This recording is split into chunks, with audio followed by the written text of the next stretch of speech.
好，来乡亲啊，继续来看国军春节过年加强战备的操演，早起伫个空军新竹基地正式来起鼓，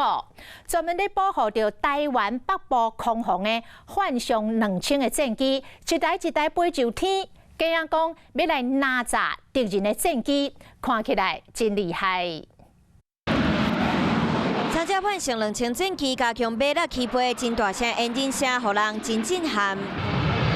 国军今年春节加强战备操演，伫空军新竹基地进行，因为强军军机直直绕台，甚至对北部进逼，就好把台湾空防重点的幻象2000战机连续升空，要甲敌机动来。台湾的各个战斗机联队都随时保持着待命，各项如果遭遇到突发状况，我们都会依照空中部的战术管制的引导。 以及各项的这个战备规定来做应付。台湾当年有一个名仔去北约防卫和伊进修，5班的是头一位受训尉官。俄乌之间的这个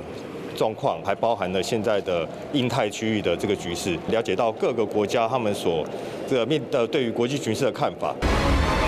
马华飞弹幻象2000战机射着目标，小清天良操演的空军战术总验收嘛，伫去年底结束，确定王牌飞行员的事项。由于幻象战机是以执行高空拦截任务为主，因此王牌飞行员的炸射王是由嘉义的 F16飞官获得。至于空战王与箭靶王，则都是由幻象的飞官拿下头衔。与制空作战，那就是有4架的幻象2000型机对抗4架的 F16型机组模拟的红军。战果的话就是1比4，我们损失1下。那红军的部分的话，全数被我们歼灭。飞机内建的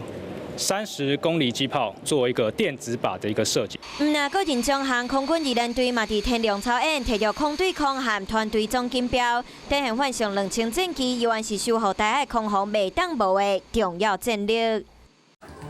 华视新闻看起来，赶快订阅我们的华视新闻 YouTube 频道，欢迎按赞、订阅、开启小铃铛，最新最及时的资讯要提供给你。